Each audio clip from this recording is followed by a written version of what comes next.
My name is Essie Mae Crawford. I am 68 years old. I raised my son for 45 years. I gave him everything a mother could give. My love, my savings, my entire life. And one hot afternoon in June, he drove me into the middle of the New Mexico desert, pushed me out of the car, and left me there to die. No water, no phone, no shade, just me and the burning sun. I spent 45 years making him my world. He left me in 45 seconds. Before we begin this story, I would love to know where you are watching from today. Drop your city or country in the comments below. And if stories like this touch your heart, please take a moment to hit that like button and subscribe to this channel. Trust me, what my son did not know was that the very ground he abandoned me on held a secret worth millions. You will want to hear every detail of what happened next. Let me take you back to where it all started. The land, that 200-acre stretch of desert that my father Eugene left me when he passed away in 1985. Most people looked at it and saw nothing, just dry earth, cactus, tumbleweeds, and endless sky. But my father saw something different. He saw promise. He saw legacy. And before he died, he made me swear never to sell it. I remember the day he handed me the deed. His hands were shaking not from weakness, but from the weight of what he was giving me. He looked me straight in the eyes and said, "Essie Mae, this land looks like nothing, but it is everything. Never sell it. Promise me." I promised. And for 40 years I kept that promise, even when neighbors laughed at me for holding on to what they called a dusty wasteland. The property sat about 60 miles outside of a small town near the Texas border. There was an old wooden house on it built by my grandfather in 1942. The paint had faded to a pale gray. The porch sagged in the middle. Out back there was a barn that had seen better days, its roof half collapsed from a storm that hit in '97. But to me that land was sacred. Every rock, every cactus, every grain of sand held a memory. When I was 23 years old, I met Walter Crawford at a county fair. He was working a booth fixing tractors for farmers who could not afford the dealership prices. He had grease on his hands and a smile that made my heart skip. We talked for hours that day about everything and nothing. By the end of the summer, he asked me to marry him. I said yes before he finished the question. Walter moved onto the land with me after we wed. He never complained about the heat or the isolation. He said he loved the quiet, loved the way the stars looked at night when there was no city light to drown them out. We built our life there together.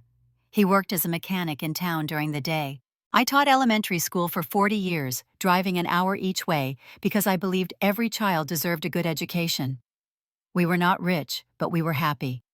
The only shadow over our happiness was the children we could not have. After 5 years of trying, the doctors told me I would never be able to conceive. I remember the night I told Walter. I cried so hard I could barely breathe. I kept saying, "I am so sorry. I cannot give you a child." I felt like I had failed him, like I was broken somehow. But Walter, he just held me.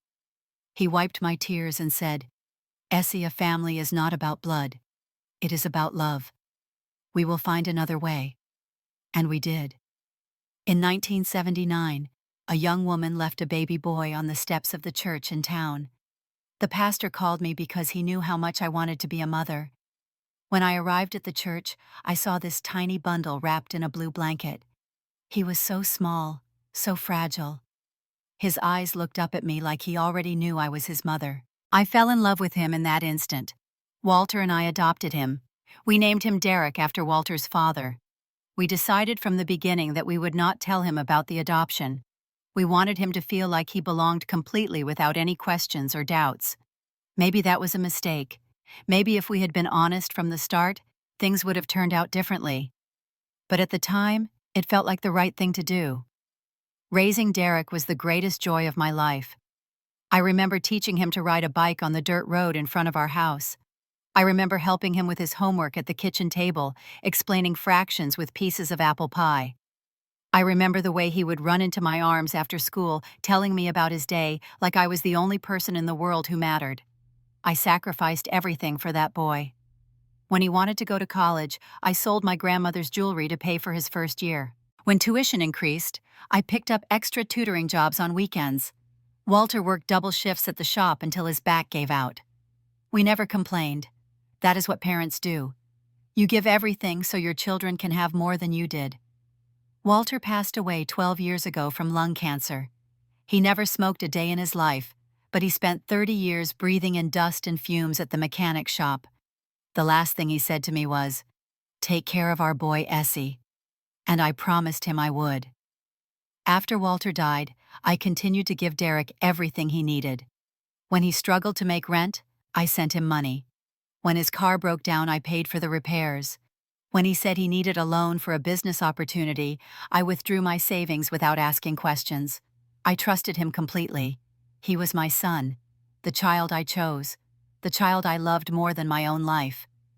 Looking back now, I wonder if I loved him too much. If I gave so freely that he forgot the value of what he was receiving. But at the time, I could not see it. Love has a way of making you blind to the very things you should see most clearly. The trouble started when Derek met Patrice. That was in 2015.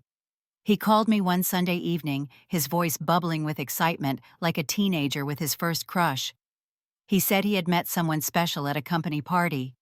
Her name was Patrice. She worked in marketing. She was beautiful and sophisticated and everything he had ever wanted. I was happy for him. Of course I was. Every mother wants her child to find love. But when I finally met Patrice 3 months later, something felt wrong. I could not put my finger on it at first. She was polite enough. She smiled in all the right places. But there was a coldness behind her eyes, a calculation that made me uneasy. The first time she came to visit the ranch, she stepped out of the car and looked around with an expression I will never forget. It was like she had stepped in something unpleasant. She wrinkled her nose and said, "It is so rustic out here." The way she said rustic made it sound like an insult. Like our home, the home Walter and I had built with our own hands, was beneath her. Derek rushed to defend her. He said she was just not used to country life. He said she grew up in the city and needed time to adjust. I wanted to believe him. So I smiled and showed her around and pretended not to notice when she refused to eat the dinner I had spent all day preparing. Patrice had expensive tastes, designer handbags, manicured nails always painted bright red, clothes with labels I could not pronounce. I never understood where she got the money for all of it, because she never seemed to hold a job for very long. But whenever I asked Derek about it, he changed the subject. They got married in 2016. It was a fancy wedding at a hotel in Albuquerque. I was not consulted about any of the arrangements. When I offered to help with the planning, Patrice said they had it under control. When I arrived at the venue, I discovered I had been seated at a table in the back corner, far from the head table where the wedding party sat. Patrice explained that they needed to balance the seating chart, but I knew what it really meant. I was being pushed to the margins. After the wedding, Derek called less and less. When I phoned him, Patrice usually answered and said he was busy with work. Months would go by without a real conversation. I told myself it was normal. Newlyweds need their space. But deep down, I felt the distance growing between us like a crack spreading through glass. The first Christmas after their wedding, Derek did not come home. He sent a text message that said, "Too busy this year, Mom. Maybe next time." I sat alone in the house that night, looking at the empty chair where he used to sit, and I cried. It was the first Christmas I had spent alone since Walter died. Things continued like that for a few years. Occasional phone calls, brief visits that felt more like obligations than reunions. I kept hoping things would get better. I kept telling myself that Derek was just busy building his career, building his life. But the truth was, I was losing him. Piece by piece, year by year, my son was slipping away. Then in 2019, something changed. Derek called me out of the blue, asking questions about the property. He wanted to know about the deed. Was it in my name? Had I ever thought about selling? Did I know how much the land was worth? The questions caught me off guard. Derek had never shown any interest in the ranch before. In fact, he had always seemed embarrassed by it, especially after he married Patrice. I asked him why he wanted to know, and he said he was just curious, just making conversation. But something in his voice did not sit right with me. A week later, Patrice called. She was sweet as honey, which should have been my first warning sign. She said she had been thinking about my situation living alone on that big empty property. She said it must be lonely. She said maybe it was time for me to cash out and enjoy my retirement somewhere more comfortable. The land is worthless anyway, she said. Just dirt and rocks. Why hold on to it? I told her the truth. I told her I had promised my father never to sell. I told her the land was his legacy, my legacy, and I intended to keep it in the family. She went quiet for a moment, then said she understood. But I could hear the frustration beneath her words. She was not used to being told no. What I did not tell her, what I did not tell anyone, was what happened in the spring of 2020. A man named Samuel Whitfield called me. He introduced himself as a representative from a major oil company. He was polite and professional, and he said something that made my heart stop. "Mrs. Crawford," he said, "we have reason to believe there may be significant oil deposits beneath your property. We would like permission to conduct some surveys." I was stunned. Oil. On my father's land. The land everyone laughed at and called worthless. I told Samuel I needed time to think about it. I was not sure I wanted drilling rigs and oil wells tearing up the ground my father loved. So I did not give him an answer. And I did not tell anyone about the call. Not June, my sister. Not Derek. No one. I wanted to make the decision on my own terms, in my own time. What I did not know was that Samuel Whitfield had already contacted Derek. What I did not know was that Derek had known about the oil for 6 months before that call. What I did not know was that my son was already planning how to take everything from me. In June of 2020, Derek called with news that made my heart soar. He said he and Patrice wanted to come visit, not just for a day, but for a whole week. He said he missed me. He said it had been too long since we spent real time together. He said he wanted things to be different. I was overjoyed. I cleaned the house from top to bottom. I aired out the guest bedroom and put fresh flowers on the nightstand. I drove to town and bought groceries for all of Derek's favorite meals. That pot roast he loved as a child. The cornbread made from my grandmother's recipe. The peach cobbler I used to make for his birthday every year. When Derek and Patrice arrived, I ran out to greet them like they were coming home from war. I hugged Derek so tight, I thought I might never let go. Even Patrice got a hug, though she stood stiff as a board and barely reciprocated. I was too happy to care. But something was off from the start. Derek seemed distracted.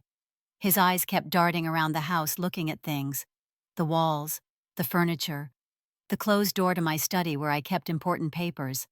And Patrice. Patrice was suddenly very interested in conversation. She asked about my health, my finances, whether I had made a will. Questions that felt less like curiosity and more like an inventory. On the second day of their visit, I woke up early to start breakfast. As I passed the study, I saw the door was open. That was strange because I always kept it closed. I walked in and found Patrice standing at my desk, rifling through papers. She jumped when she saw me. "I was just looking for a pen," she said. But I saw what was in her hand. An envelope from the oil company. The one containing the preliminary survey estimates. The one I had never shown anyone. I reached for it, but she had already seen enough. The number was right there on the first page. $4.7 million. That was the estimated value of the oil beneath my land. Before I could say anything, Derek appeared in the doorway. "Mom," he said, his voice too bright, too cheerful. "Are you ready for that drive we talked about?" Like old times, I had forgotten he mentioned wanting to take a drive. He said he wanted to see the spot where my father used to take me when I was a girl. A canyon about 30 miles into the desert. It was a special place, sacred in my memory. I was touched that he remembered. I did not connect the dots. I did not see what was coming. I was so desperate to believe that my son loved me, that he wanted to reconnect, that I ignored every warning sign screaming at me to pay attention. That night, I stayed up late making cookies for us to take on the drive. Snickerdoodles, Derek's favorite. I wrapped them carefully in wax paper and put them in a basket with bottles of water and sandwiches. I was excited. For the first time in years, I felt like I had my son back. From down the hall, I could hear Derek and Patrice talking in their room. Their voices were low, urgent. I could not make out the words, but something about their tone made me uneasy. I told myself I was being paranoid. I told myself everything was fine. It was the last time I would ever be that naive. The next morning, Derek was up before dawn. He seemed eager to get going, almost impatient. Patrice stayed behind, claiming she had a headache. Looking back, I realized she did not want to witness what was about to happen.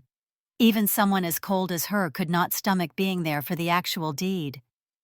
We drove in Derek's rental car, a white sedan that looked out of place on the dusty roads. The air conditioning hummed as the temperature outside climbed toward triple digits. Derek made small talk at first, asked about my garden, asked if I had seen any of the old neighbors lately. Normal conversation, or so it seemed. But as we drove deeper into the desert, he grew quiet. The road turned from asphalt to dirt, to barely a path at all. The landscape became more barren with each mile. No houses, no fences, no sign of human life, just sand and rock and the merciless sun. I started to feel uneasy. "Derek," I said, "this does not look like the way to the canyon. Are you sure we are going the right direction?" He did not answer. His jaw was tight. His hands gripped the steering wheel like he was afraid it might escape. "Derek," I said again, "where are we going?" Still nothing. The car bumped over a rocky outcropping and came to a stop in the middle of nowhere. There was nothing around us for miles, just flat, empty desert stretching to the horizon in every direction. Derek turned off the engine. The silence was deafening. I could hear my own heartbeat pounding in my ears. "What are we doing here?" I asked. My voice came out smaller than I intended. He finally looked at me, and what I saw in his eyes chilled me to the bone. There was no warmth there, no love, nothing that resembled the little boy I had raised, just cold, hard calculation. "Get out, Mom," he said. I laughed. It was a nervous, disbelieving laugh. I thought he must be joking. "What are you talking about?" He reached across me and opened the passenger door. Hot air rushed in like an assault. "Get out of the car. Derek, this is not funny. What is going on?" He grabbed my arm and shoved me toward the open door. His grip was rough, almost violent. I stumbled out of the car and fell to my knees in the sand. My palms scraped against sharp rocks. When I looked up, Derek was standing over me, his face a mask of indifference. "I do not understand," I said. My voice was shaking. "Why are you doing this?" He crouched down so we were eye level. "I need you to sign over the deed," he said. "The property. Sign it over to me." My blood ran cold.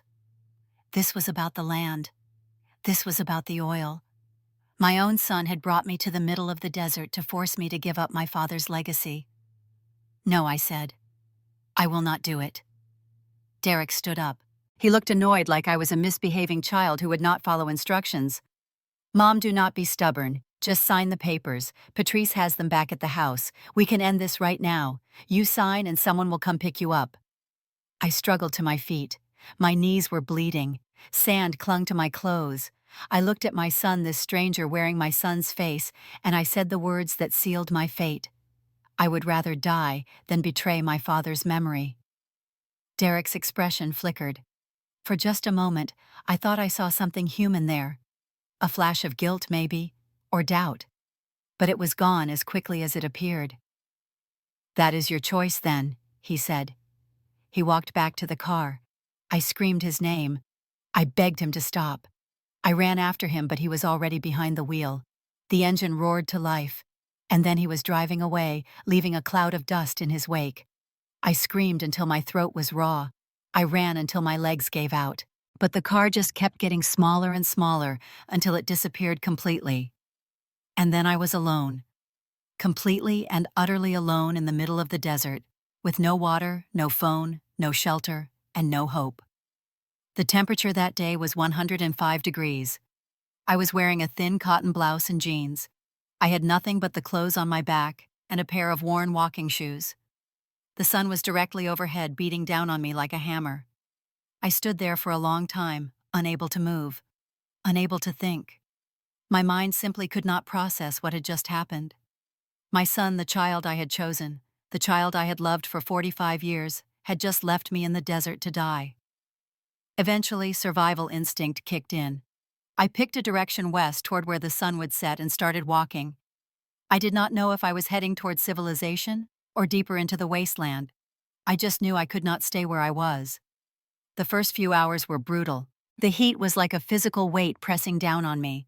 My mouth dried out, my lips cracked and bled. Every breath felt like inhaling fire. I stumbled over rocks and through patches of thorny brush that tore at my clothes and skin. When the sun finally began to set, I felt a moment of relief. The temperature dropped rapidly, almost too rapidly. Within an hour, I was shivering. The desert, which had been trying to bake me alive, was now trying to freeze me. I found a large boulder and curled up beside it, trying to conserve what little body heat I had left. That night, I thought about Walter. I thought about the life we had built together. I thought about Derek as a baby so small and helpless in my arms. I wondered where I had gone wrong, what I could have done differently, how the child I loved so much had become capable of something so monstrous. I did not cry. I was too dehydrated for tears. But my heart was breaking all the same. When morning came, I forced myself to stand. My body screamed in protest. Every muscle ached, my head pounded, my vision swam in and out of focus, but I kept moving, one foot in front of the other. That was all I could do. By midday, I was in bad shape. I was seeing things that were not there.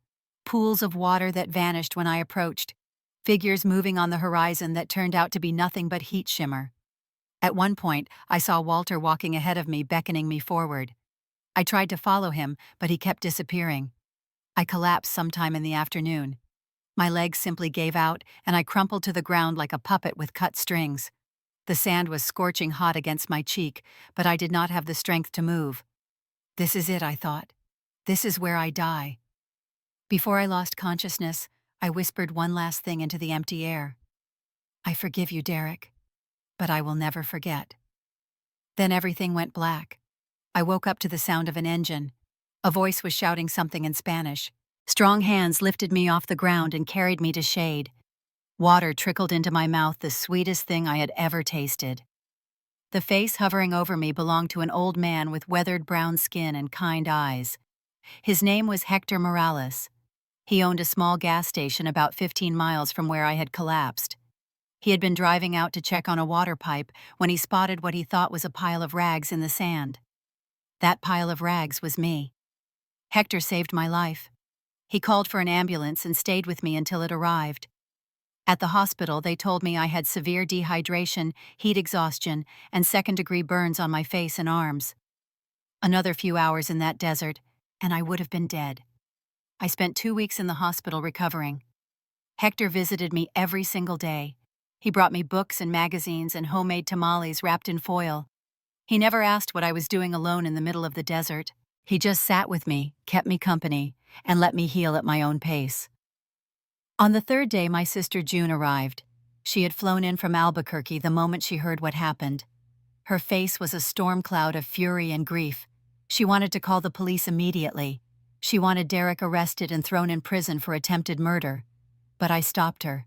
If I send him to prison, I said, it proves I raised a criminal. I want to prove something else. June did not understand. Honestly, I was not sure I understood it myself. But something in me resisted the idea of revenge. Derek had tried to destroy me, yes, but I was not going to let his actions turn me into someone I was not. I had survived the desert. Now I needed to survive what came next on my own terms. I asked June to keep my survival a secret. As far as Derek and Patrice knew, I was still missing, probably dead. Let them live with that, I thought. Let them wonder. Let them wait. After I was discharged from the hospital, I did not go back to the ranch. I knew Derek and Patrice would be there waiting, circling like vultures. Instead, I rented a small casita on Hector's property, a little adobe house with thick walls and a tiny garden. It was nothing like the home I had shared with Walter, but it was safe. It was mine.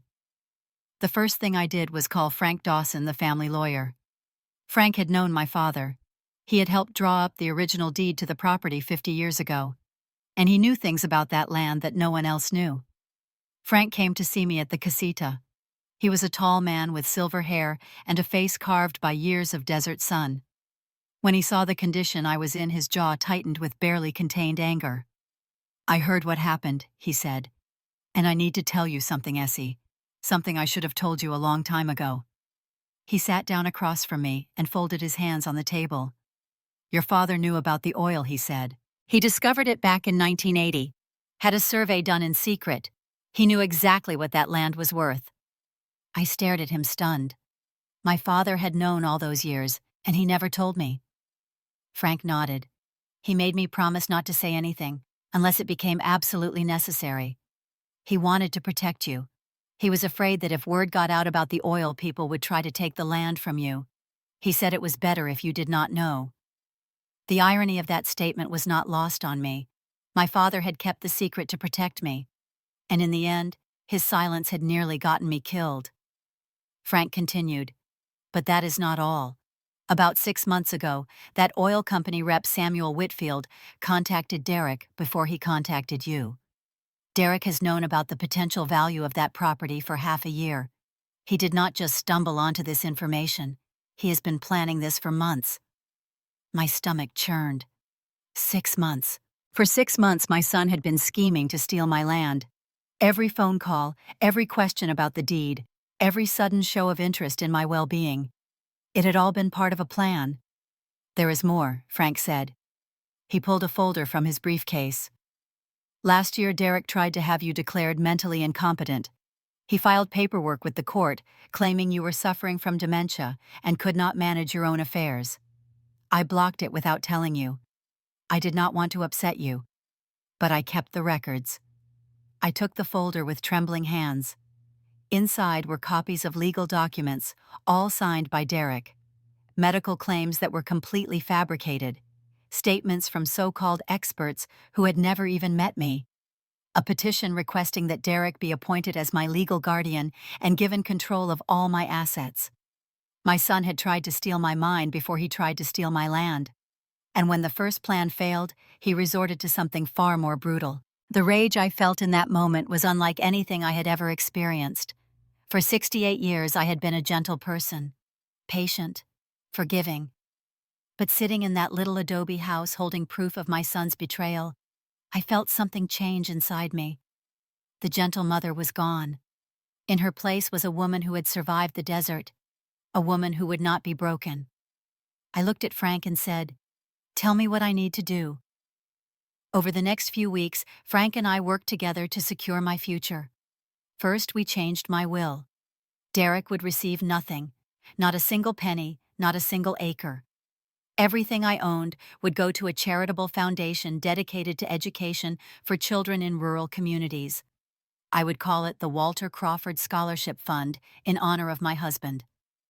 Next, we contacted Samuel Whitfield and negotiated a deal with the oil company.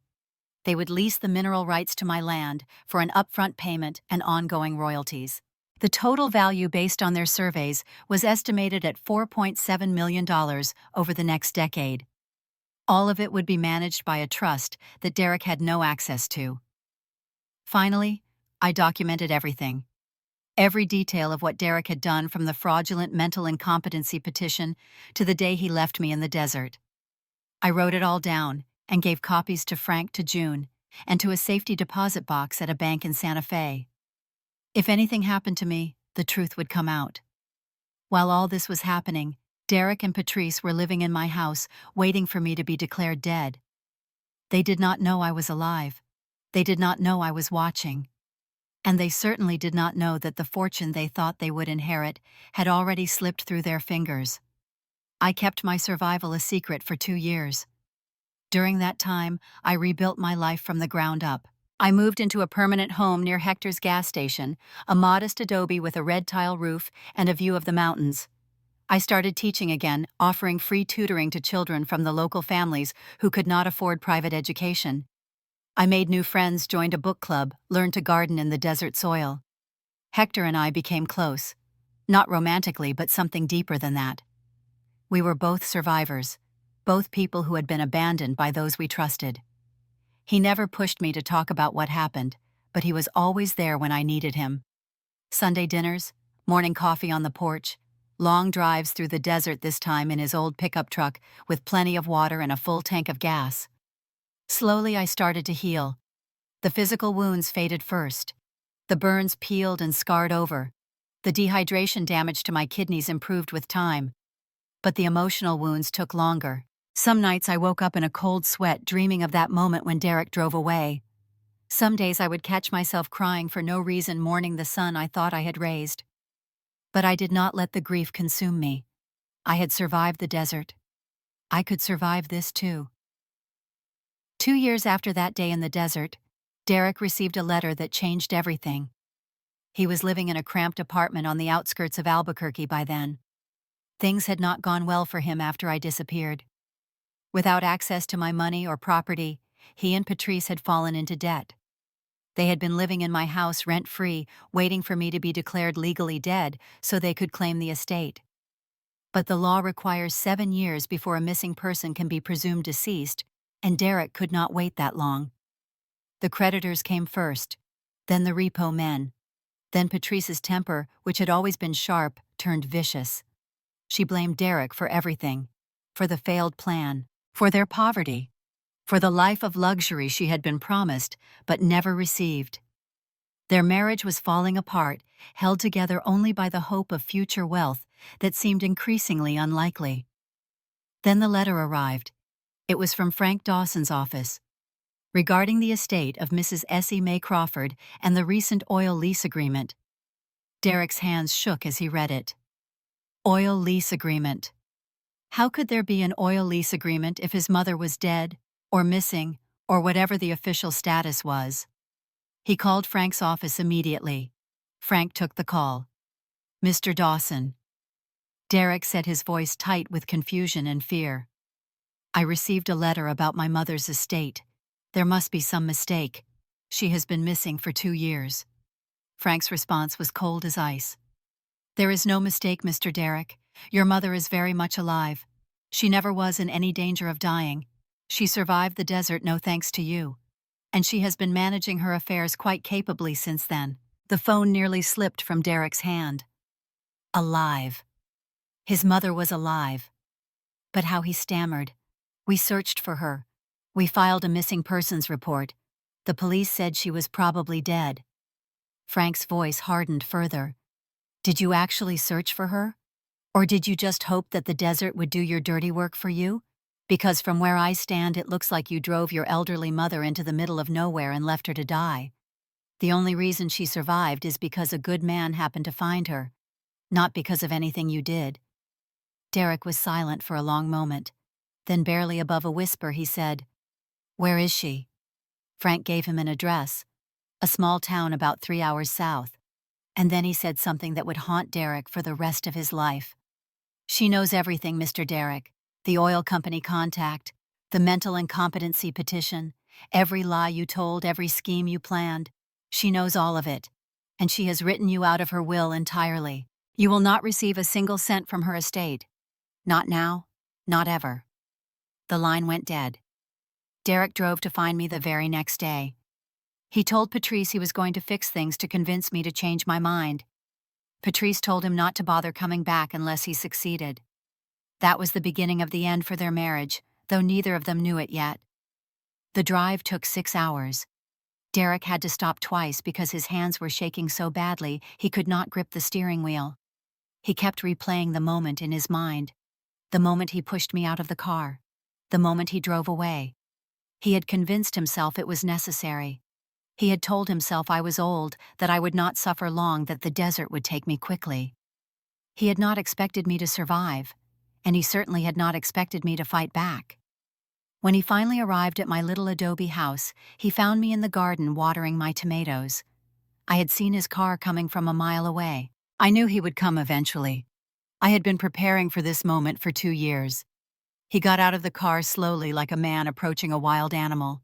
His clothes were wrinkled. He had lost weight and not in a healthy way. His face was gaunt, his eyes hollow. He looked like a man who had not slept well in a very long time. "Mom," he said. His voice cracked on the word. I set down my watering can and turned to face him. I did not say anything. I just looked at him, this stranger who used to be my son. "You are alive," he said, like he still could not believe it. "Yes," I replied. "No thanks to you." He took a step forward, then stopped. His eyes were filling with tears. "I thought you were dead. I thought—" "You thought right," I interrupted. "You left me to die. You drove away, and you left me there with no water, no shelter, nothing. You did not even look back. Mom, please." He fell to his knees in the dirt. "It was Patrice. She pushed me into it. I never wanted to hurt you. I just— Stop." My voice was sharp enough to cut glass. "Do not blame your wife for what you did. You were driving the car. You pushed me out. You made the choice. Own it." He sobbed, full broken sobs that shook his whole body. "I am sorry," he said. "I am so sorry.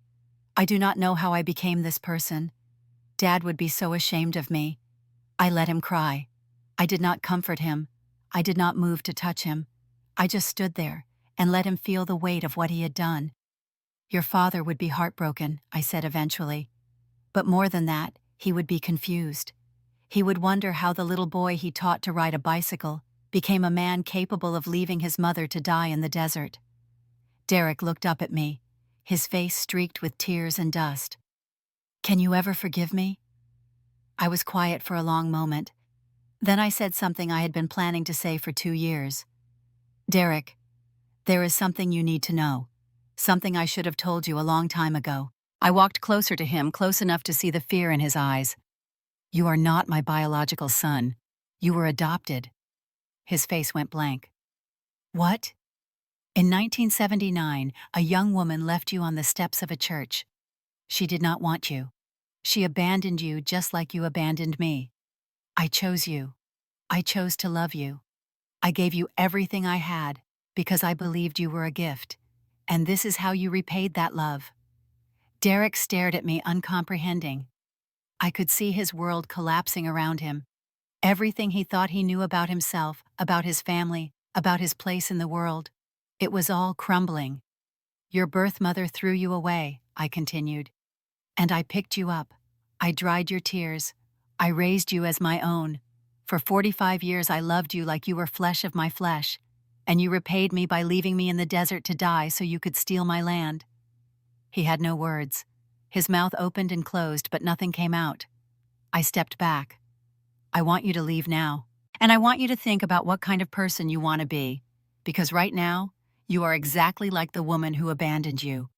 You throw people away when they are no longer useful. Is that who you want to be for the rest of your life?" He stumbled to his feet. He looked at me with eyes full of pain and confusion, and something that might have been the first glimmer of genuine remorse. "I am sorry," he whispered again. "I know," I said. "But sorry does not fix what you broke. Only you can do that. And it will take a lot more than words." He got back in his car and drove away. I watched him go, just like I had watched him drive away 2 years earlier. But this time, I was not dying. This time, I was exactly where I wanted to be. A year has passed since that conversation. A lot has changed. Derek and Patrice are divorced now. When Patrice learned there would be no inheritance, no oil money, no windfall of any kind, she filed the papers within a month. She took what little they had left and disappeared. I heard she moved to California with someone she met online. I do not know the details, and frankly, I do not care. Derek hit rock bottom. He lost his job when his debts caught up with him. He moved into a studio apartment the size of my garden shed. For months he spiraled, drinking, depression, the kind of dark place that swallows people whole and does not let them go. But then something shifted. He started seeing a therapist. He joined a support group for people with family trauma. He got a job at a nonprofit organization that helps homeless veterans find housing. It does not pay much, but it is honest work, meaningful work. He writes to me once a month now. Long letters handwritten on plain paper. He does not ask for money. He does not ask for forgiveness. He just tells me about his life, about the work he is doing, about the things he is learning in therapy, about the man he is trying to become. I read every letter, but I do not respond. Not yet. Trust once broken takes a long time to rebuild, and I am not ready to open that door again. Maybe I never will be. Or maybe someday I will. I have not decided. What I have decided is how to spend the rest of my life. The oil money started coming in last year. $4.7 million over 10 years, just as Frank predicted. I do not need most of it. My life is simple. My needs are few. So I put almost all of it into the Walter Crawford Scholarship Fund. Every year we award 10 full scholarships to students from rural communities. Kids who remind me of myself at that age, hungry for education, but without the means to get it. Kids who just need someone to believe in them. Last month I spoke at our first scholarship dinner. I looked out at those young faces so full of hope and possibility, and I felt something I had not felt in a long time. Joy. Pure, uncomplicated joy. Hector was there too, sitting in the front row with a proud smile on his face. He has become the brother I never had. We still share Sunday dinners. We still take long drives through the desert. But now, instead of running from my past, I am driving toward my future. I think about my father often, about the promise he made me keep. Never sell the land, Essie May. It is everything. He was right, but not in the way I expected. The land did turn out to be valuable. But its true worth was not in the oil beneath the surface. It was in what it taught me about myself. I survived the desert. I survived my son's betrayal. I survived the death of the life I thought I had. And in the wreckage, I found something new. A strength I did not know I had. A community I did not know I needed. A purpose I did not know I was searching for. The desert is a harsh teacher. It strips away everything unnecessary and leaves only what is essential. It showed me exactly who I am and exactly what I'm made of. I am Essie Mae Crawford. I am 68 years old.